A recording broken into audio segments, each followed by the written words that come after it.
मोह खत्म हो गया, सब दुख खत्म हो गया। कितना लोग सब रोना धोना करता रहता है, पी पी। किसी की पत्नी मर गई, अब चौराहे पर रोता है, हाय रे पत्नी मर गई।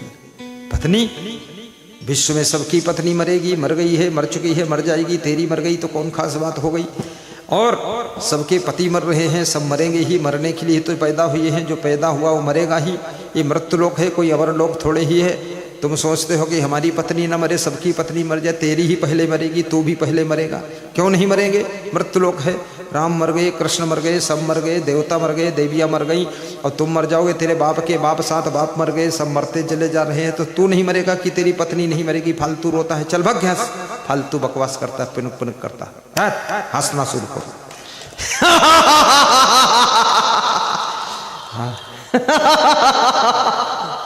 रोने धोने से क्या लेना देना है उससे, फालतू। अपने ही जेब के पैसे खर्च करके शराब पी करके नाली में पड़ा रहता है, सड़क किनारे पड़ा रहता है, उल्टी टट्टी करता उसी में पड़ा रहता है। और घर हो की अक्ल गंवाई हो, अक्ल माने बुद्धि, जो घर में बुद्धि थी जितनी वो भी खो दिया, और पड़ा है गधे की तरह रोड पर। तो साहेब कहते हैं जैसे शराबी अपने पैसे खर्च करके दारू पी करके नशे में बदहोश पड़ा रहता है, और जो उसके पास अकल थी बुद्धि थी वो भी गंवा देता है, खो देता है। ऐसे ही राम नाम का भजन ना करने वाले अंत में जिंदगी में पछताते हैं। जब नशा उतरता है तो शराबी भी पछताता है कि सब बर्बाद हो गया, पैसे भी चले गए, शरीर भी बर्बाद हो गया। गलती करने वालों को एक दिन पछताना ही पड़ता है, और पश्चाताप को एक अग्नि कहा गया। पश्चाताप, ताप माने आग होता है। पश्चाताप की अग्नि में लोग जलते रहते। यदि आपने अपनी पत्नी के साथ में गलत व्यवहार किया है तो आपको पश्चाताप होगा, आपको गिलानी होगी, आपके अंदर मन में बड़ी खिन्नता होगी कि हमने अपनी पत्नी को बहुत दुख दिया, और उस दुख देने का फल भी तुमको भोगना पड़ेगा। यदि आपने अपने पति को बहुत पीड़ा पहुंचाई है, बहुत दुख दिया है, बहुत सताया है, गाली बका है, बहुत उसको धक्का मुक्का किया है, अपमान किया है, बेइज्जत किया है, तो याद रखना एक दिन पश्चाताप की ज्वाला में उस स्त्री को जलना पड़ेगा जिसने अपने पति को बहुत दुख दिया है। दुख देने वालों को ही दुख मिलता है, सुख देने वालों को ही सुख मिलता है। शक्कर खिला शक्कर मिले, टक्कर खिला टक्कर मिले, नेकी का बदला नेक है, बदी का बदला बदी देख ले। ये संसार का नियम है, फूल बांटो तो फूल ही मिलते हैं, और कांटे बो तो कांटे ही तुम्हारे लिए वो करके आते हैं। इसलिए अपने पति के साथ, पत्नी के साथ, माँ बाप के साथ, सास ससुर के साथ, बहुओं के साथ, बेटियों के साथ, बहनों के साथ, भाई के साथ, पड़ोसी के साथ, सबके साथ, इसके साथ, उसके साथ, नेताओं के साथ और मित्रों के साथ, सबके साथ में अच्छा व्यवहार करने की कोशिश कीजिए। अपने से कुछ भला हो जाए, सबका भला हो जाए तो ज़्यादा अच्छा है। हम क्यों किसी का नुकसान करें, क्यों किसी को परेशान करें। और याद रखना, अगर सब लोग यही बात का संकल्प ले लें तो संसार में बहुत शांति आ जाएगी, बहुत सुख आ जाएगा। ईर्ष्या द्वेष को भी खत्म करिए, जलन को खत्म करिए। किसी की उन्नति को देख करके जलना भुनना ये भी बहुत मूर्खता का काम है। दूसरा व्यक्ति अच्छा मकान बना लिया, तुम क्यों दुखी होते हो, तुम क्यों परेशान होते हो।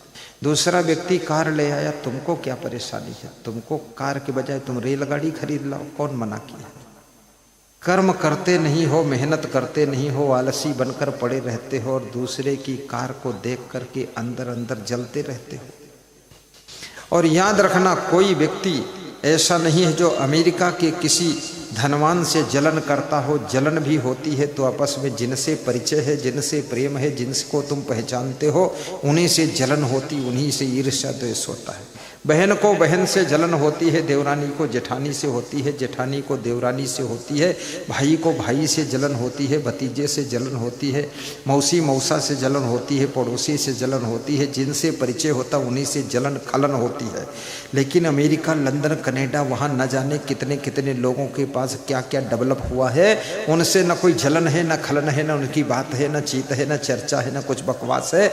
लेकिन जिनको पहचानते हो, भाई भाई से जल रहा है, देवरानी जेठानी से जल रही है, पड़ोसी पड़ोसी से जल रहा है, और यहाँ तक है कि आदमी कभी कभी तो पति पत्नी भी आपस में जलन करने लग जाते हैं। जलन मत करो। जलना है तो दीपक जैसे जलो, दीपक जलता है तो दूसरों को रोशनी देता है। अगर तुमको भी जलना है तो दूसरों को प्रकाश दीजिए, दूसरों को शांति की रोशनी दीजिए। ईर्षु घृणी न संतुष्टा, क्रोधनो नित्य संकिता, पर भाग्यों की जीवी च खडित नित्य दुखिता। नीतिकार कहता है जो लोगों से ईर्ष्या करते हैं, क्रोध करते हैं, घमंड करते हैं, जिनको दूसरों से घृणा होती है, प्रेम विहीन जो लोग हैं, संवेदनहीन जो लोग हैं, भाव विहीन जो लोग हैं, ऐसे लोग हमेशा दुखी रहते हैं। जो हमेशा संदेह में रहते हैं, किसी के ऊपर विश्वास नहीं, किसी के ऊपर भरोसा नहीं, ऐसे लोग हमेशा दुखी रहते हैं। जिनको बहुत क्रोध आता है, जो दूसरों की कमाई पर जीवित रहते हैं, स्वयं कर्म नहीं करते हैं, स्वयं मेहनत नहीं करते हैं, ऐसे लोग कभी सुखी नहीं हो सकते हैं। इसलिए याद रखना, स्वयं कर्म कीजिए, स्वयं मेहनत कीजिए। पति कितना कमाता हो, लेकिन थोड़ा तुम भी, कुछ नहीं तो सिलाई मशीन चला दो, 200 रुपये रोज कमाओ। चंडीगढ़ में एक भक्त रहते हैं तो कह रहे थे, गुरुदेव मेरी पत्नी हर महीने में आपको 1000 दान भेजती है पेफोन से, और मैं 500 भेज पाता हूँ। तो मैंने कहा गरीब आदमी हो, मत भेजो, रहने दो। बोले बर्बाद हो जाऊंगा, दान नहीं भेजूंगा। बोले 20-25 साल से किराए से रहता था मैं, और बड़ी कोशिश किया, हाथ पांव मार दिया, सिर पटक दिया, लेकिन मकान नहीं बना पाया। आपके चरणों की धूल कोरियर के द्वारा मंगवाया, ये संत भेजा था धूल। बोले चरणों की धूल आई, उसी दिन से प्लाट खरीद लिया हूँ और मकान बना दिया हूँ। नींव में चरण धूल डाल दिया हूँ, 2 मंजिल मकान बन गया है। आप आइए, चरण रखिए। हमने कहा फोटो गुरु का लगाकर पूजा कर दो, रहना शुरू कर दो। गुरु का भरोसा नहीं आएगा कि नहीं आएगा, क्योंकि पंजाब दूर है, हम दूर है, पता नहीं आऊँ कि ना आऊँ, तुम रहना शुरू कर दो। तो कह रहे थे जब से हम लोग मासिक दान करते हैं, नित्य दान करते हैं, तब से हमारे घर में बरकत होने लगी, उन्नति होने लगी, प्रगति होने लगी, और 2 मंजिल का मकान बन गया। अब गुरुजी 3000 महीने का तो किराया बच गया। और दूसरा ये फायदा हुआ कि हम अपने मकान में हैं तो बड़े सुख से रह रहे हैं। और मेरी पत्नी सिलाई भी करती रहती है, घर का काम करती है, और साथ में प्रवचन हर समय सुनती रहती हूँ। मैं भी प्रवचन सुनता रहता हूँ। सुधार खूब हो गया, सारी अवगुण छूट गए, बुराइयाँ छूट गई, आलस से छूट गया। थोड़ा ज़्यादा खा लेते थे, खाना भी कम हो गया, अब बीमारियाँ भी कम हो गई। ज़्यादा खाने से लोग बहुत बीमार होते हैं। उन्होंने कहा कि 62 10 21 पे फ़ोन पर मैं पैसे भेज देता हूँ, या जब आता हूँ तो आपके हाथों में दे देता हूँ, दान कर देता हूँ। मैंने कहा तुम्हारा दान दिया हुआ धन में भंडारा में खर्च कर देता हूँ, भक्तों की सेवा में लगा देता हूँ, और भक्तों के रहने ओढ़ने बिछाने के लिए गद्दे रजाई खरीद लेता हूँ। बोले मेरा धन पुण्य में लग गया, हम धन्य हो गए, और उनकी उन्नति होगी। उनका नाम है अशोक कुमार गुप्ता, उनकी पत्नी का नाम है शीला देवी गुप्ता, चंडीगढ़ पंजाब में रहते हैं। उनका फ़ोन नंबर लेना है तो संत से ले लेना, बात कर लेना। बात बिल्कुल सच बताया हूँ, झूठ बिल्कुल नहीं बोला हूँ, विश्वास कर लेना। और सेवा करने से, प्रवचन सुनने से, दान पुण्य करने से, नित्य दानी बनने से घर में बरकत होती है, दरिद्र दूर होता है, मनोकामना पूर्ण होती है, उन्नति शुरू हो जाती है। इसके ज्वलंत उदाहरण सब भरे पड़े हुए हैं। मैंने आज देखा फेसबुक में, एक आदमी गाड़ी भर के केला ले गया और केला डाल रहा है, फेंक रहा है, तोड़ तोड़ करके। सैकड़ों बंदर, हजारों बंदर आए हैं, सब केला खा रहे हैं। फिर उसको देखा, दूसरा वीडियो उसका आया, चिड़ियों को जो है दाना चुगा रहा है। फिर तीसरा वीडियो देखा कि गरीबों को बिस्कुट और नमकीन बांट रहा है, और 250 रिक्शा खरीद करके गरीबों को दिया है कि भीख मत मांगना, रिक्शा चलाओ और पैसा कमाओ, ठाठ से सुखी रहो। उस भक्त का नाम घनश्याम दास गुप्ता है, किरण देवी गुप्ता है, लखनऊ के रहने वाले हैं। बचपन में बहुत गरीब थे, लेकिन कह रहे थे जब से चिड़ियों को दाना चुगाना शुरू कर दिया और जब से मैंने बंदरों को केला खिलाना शुरू कर दिया और जब से गरीबों को सहयोग करना शुरू कर दिया और साधु संतों की सेवा करना शुरू कर दिया, वो कह रहे थे महीने में कम से कम 60 लोगों की आंख बनवाता हूँ और कम से कम 60-70 लोगों के दांत ठीक करा देता हूँ और सब पैसा मैं दे देता हूँ। उसी दिन से मेरी उन्नति हो गई, प्रगति हो गई, करोड़पति हो गया और 10 करोड़ का आश्रम बना करके तुम्हारे गुरु को भी दे दिया। लखनऊ शहर में, राजधानी में 10 करोड़ का आश्रम बना कर दिया। और कह रहे थे समझ में नहीं आता पैसा क्या करूं, इतना पैसा बरस रहा है। चिड़ियों की सेवा करने से भी तुम्हारे घर में बरकत होती है। चिड़ियां मारकर जो खा जाएंगे उनके घर में तो बर्बाद हो जाएगा। कम से कम जीवों पर दया करो, सुख शांति मिलेगी, उन्नति होगी। अपने भाई को भी सहयोग दे दो, कभी कभी बहन को भी सहयोग दे दो और कभी कभी पड़ोसी को थोड़ी मदद कर दो। पड़ोसी कमजोर हो, उसकी बेटी का विवाह हो। अभी कल में पधरौनी करके आया। डिस्ट्रिक्ट 12 में एक गांव है जिसका नाम है अलीनगर, टूटी बरडी। उसमें रहने वाले गणेश लोधा जी, भंवरलाल जी आदि आदि, उनके यहाँ पधरौनी थी। पधरौनी में 500 लोग इकट्ठे हुए, प्रेम से प्रवचन हुआ तो उन्होंने बताया मुझसे गुरुदेव मेरी भी बहुत उन्नति हो गई है, हमारे गांव की बहुत उन्नति हुई है। हर वर्ष 2-3 बच्चों को नौकरी मिल रही है। ये पूरा गांव सर्विस में आ गया है और ये गांव इतना गरीब था कुछ पूछो मत, लेकिन इस गांव में सब दानी हैं, पुण्य हैं, सेवाशील हैं, भक्ति करते हैं, बहुत प्रेम रखते हैं और बहुत प्रवचन सुनते हैं। प्रवचन सुनने से भी घर का दरिद्र दूर होता है। डेली प्रवचन सुनो। इसमें कितने ऐसे लोग हैं जो रोज प्रवचन सुनते हैं? बताइए, हाथ ऊंचा करके बताइए, ईमानदारी से बताइए। इतने लोग प्रवचन सुनते हैं। ये प्रवचन से सबसे पहले तो सुख शांति मिलेगी, फिर उन्नति शुरू हो जाएगी, मनोकामना पूर्ण होना शुरू हो जाएगी, सब दुख मिटने शुरू हो जाएंगे। कुछ भी तुम्हारे पास हो ना हो, लेकिन मुस्कान तो रहेगी, तुम मुस्कुराते हुए अकेले चलोगे। ज्ञान जो है हंसने की कला सिखा देता है। ज्ञान सारे दुख मिटा देता है, टेंशन मिटा देता है, गरीबी मिटा देता है। इसलिए सत्संग रोज सुना करो, आनंद ही आनंद आएगा, परमानंद आ जाएगा। सत्संग की गंगा बहती है गुरुदेव आपके। बोलो आगे का अक्षर बोलते कि नहीं सब। सत्संग की गंगा बहती है।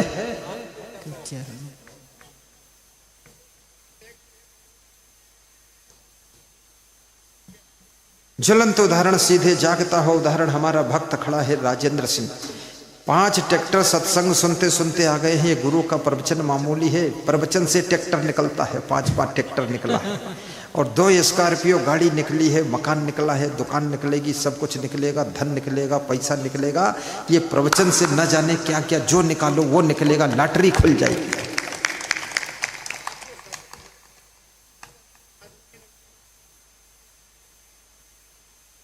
देखिए, लापरवाही कभी नहीं किया। गुरु जी के प्रवचन से इतना ज्ञान हो गया, कह रहे थे कि रात का काम रात में निपटा दिया, सुबह के लिए इंतजार में नहीं रखा।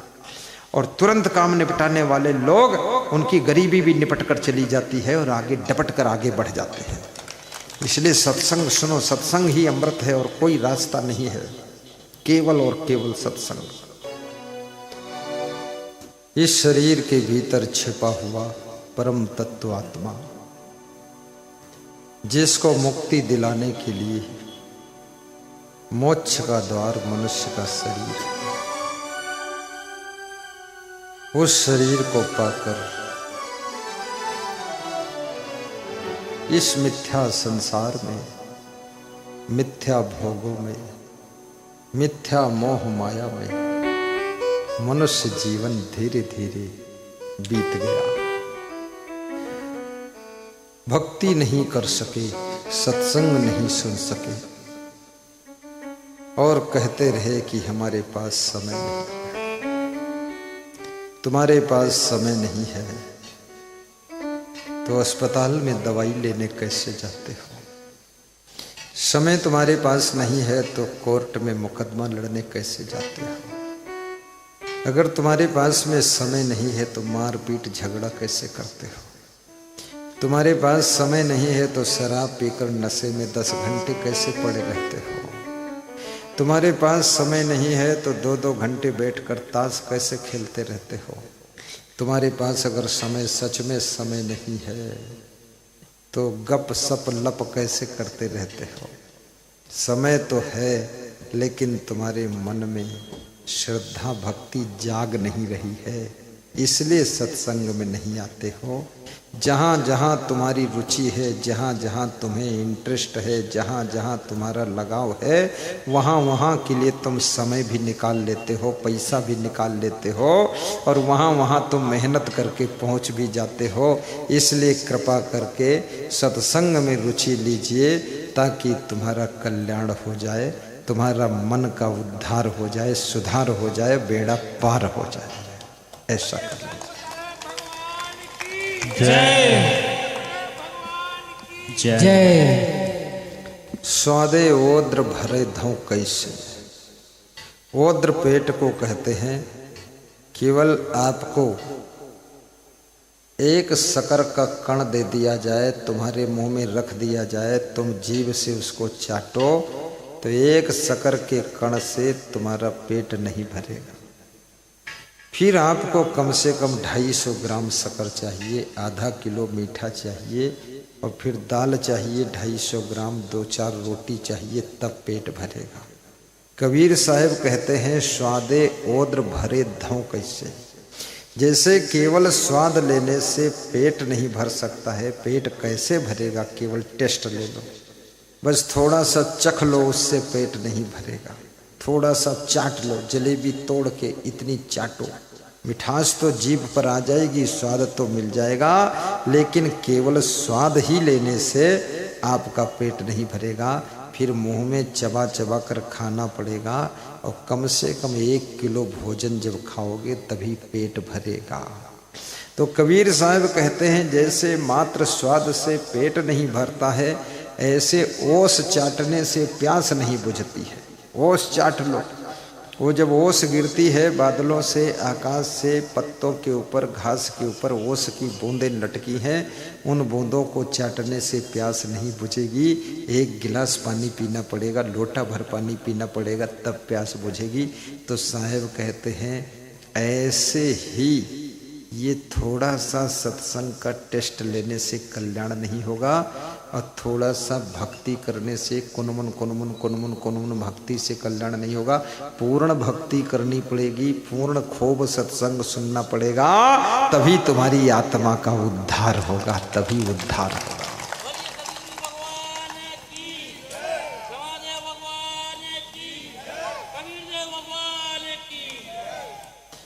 स्वादे ओद्र भरई धों कैसे, ओसे प्यास न जाई हो।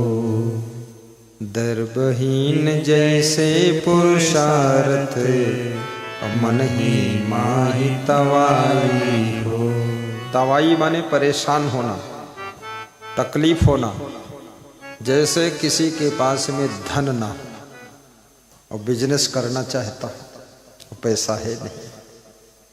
जैसे आपको 2 लाख रुपया बीघा जमीन मिल रही है, 20 बीघा केवल 40 लाख में, और वो कह रहा है 2 दिन में पैसा दे दो, मैं लिखा दूंगा आपको। तुम्हारे पास पैसे हैं नहीं तो मन ही मन तुम परेशान होते हो, दुखी होते हो कि पैसे होते तो जमीन खरीद लेते। तो ऐसे कबीर साहब कहते हैं जिनके पास में द्रव्य नहीं है, धन नहीं है, वे बेचारे कैसे आगे व्यापार करें, कैसे आगे बिजनेस करें, मन ही मन वे परेशान होते हैं। इसी प्रकार से जिनके पास में भक्ति नहीं है, सत्संग नहीं है, ज्ञान नहीं है, वे लोग चाहते तो हैं हमारी आत्मा को शांति मिले, सुख मिले, सुकून मिले, लेकिन उनको शांति मिलती नहीं है। मन ही मन वे दुखी होकर के संसार छोड़कर चले जाते हैं। इसलिए भक्ति रूपी धन कमा लीजिए।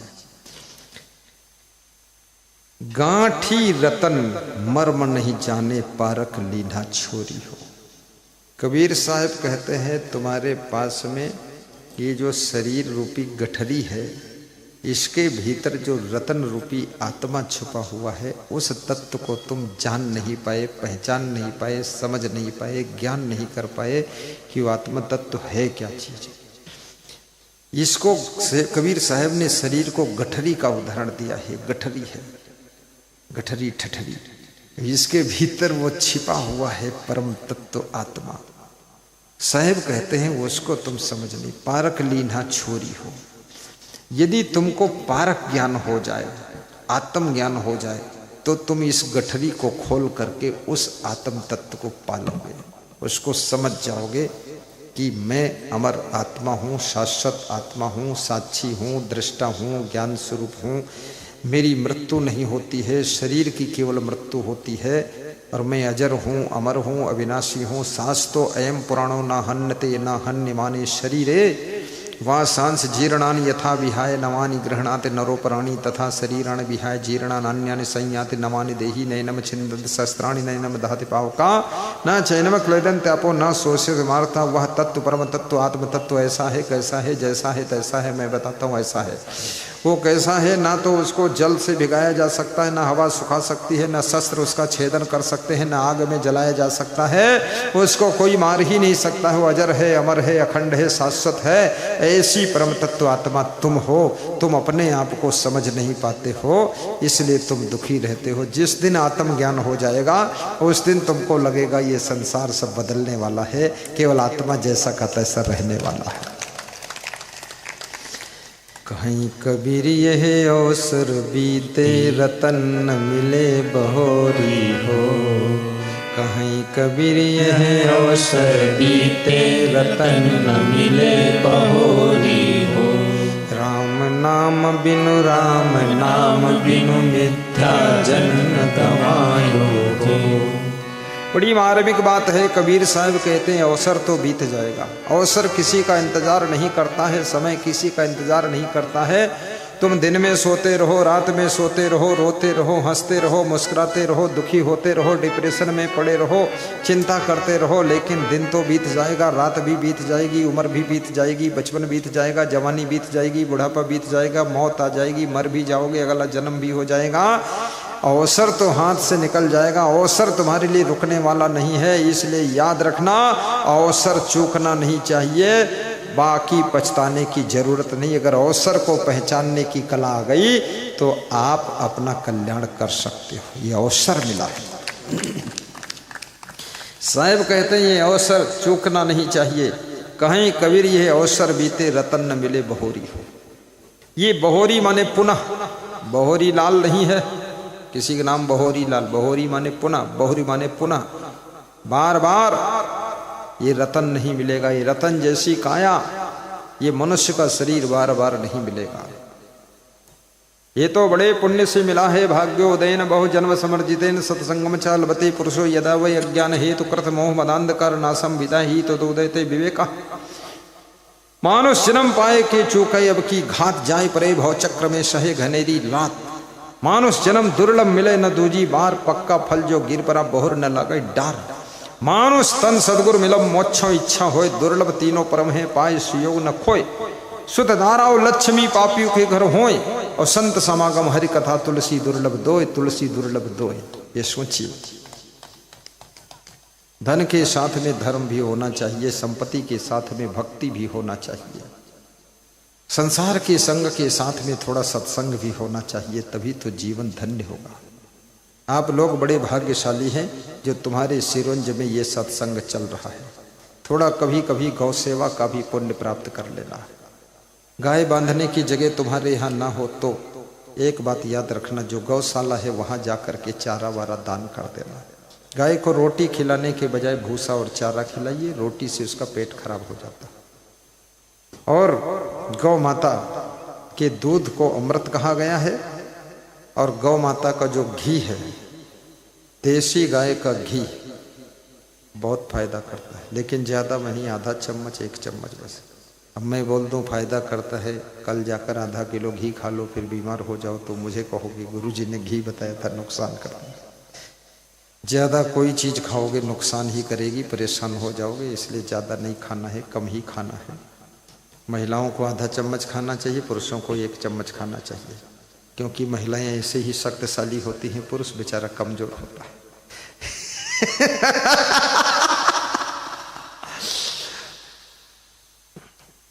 लेकिन गाय की सेवा करना अनिवार्य है। ये मंडप में जो दान पात्र बंधे हुए हैं, गौ सेवा के लिए बंधे हुए हैं। हमारे 2 आश्रमों में गौशाला है, जहाँ पर गायों की सेवा होती है। एक आश्रम में 200-250 गायें हैं, बूढ़ी हैं, कमज़ोर हैं, केवल सेवा होती, दूध नहीं देती है। तो उनकी सेवा के लिए जो लोग इसमें दान अर्पित करते हैं, पैसा वहाँ चला जाता है। और याद रखना, गौ सेवा करने से मनोकामनाएं भी पूर्ण होती है, इसलिए गौ सेवा भी करना चाहिए। और सत्संग भी सुना करो, रोज़ सत्संग सुनो, मोबाइल में सब्सक्राइब कर लो। हमारा एक संत घूम रहा है, उससे बुलाकर कह दो मेरे मोबाइल में सब्सक्राइब कर दो, तो जो मोबाइल में प्रवचन डाला जाएगा यूट्यूब चैनल में तुम्हारे में फट से दिखाई देगा। पहले नंबर पर सब्सक्राइब जरूर करो। नंबर 2, पेन ड्राइव आता है जो 100 घंटे का 200 घंटे का प्रवचन एक पेन ड्राइव में रहता है।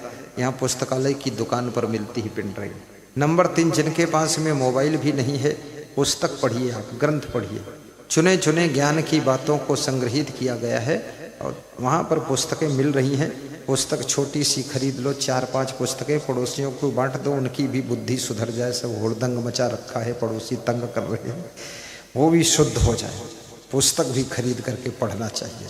और घर घर में गुरु का तस्वीर होना चाहिए, ताकि गुरु की याद आ जाए तो मन भटकने न पाए। गुरु का फोटो लगाना चाहिए, दर्शन करना चाहिए। और गुरु पूजा में सब देवी देवताओं की पूजा भी समा जाती है। जैसे हाथी के पाँव में सबके पाँव समा जाते हैं, ऐसे गुरुदेव में सब देव समा जाते हैं। गुरुर् ब्रह्मा गुरुर् विष्णु गुरुर्देव महेश्वरा गुरुर् साक्षात परब्रह्म तस्मै श्री गुरुवे नमः। तो कबीर साहब अवसर की बात बहुत अच्छी कह रहे हैं। कबीर साहब कोई साधारण संत नहीं। कबीर साहब कहते हैं कि अवसर मिला है, गुरु मंत्र लीजिए, दीक्षा लीजिए। ऐसे कितने लोग हैं जो गुरु मंत्र ले चुके हैं, किसी को गुरु बना चुके हैं, कंठी माला पहन चुके हैं, मंत्र सुन चुके हैं। दोनों हाथ ऊपर उठा करके जरा परिचय कराते हैं। लगभग 50% लोग तो गुरु भक्त बन चुके हैं। कुछ ही लोग बचे हैं, जो बचे हैं बचने न पाए, वही भी गुरु मंत्र ले लेना। लास्ट में अभी जब गुरु के दर्शन करने लोग आएंगे, कुछ लोग सोचते हैं ऊपर खास लोगों को दर्शन मिलता। खास नहीं, सबको दर्शन मिलता है और सबको आशीर्वाद मिलता है। सबको गुरु के पास में आने का अवसर मिलता है, लेकिन कब मिलता, कैसे मिलता, कहाँ मिलता है? जब प्रवचन समाप्त हो जाता तब मिलता है।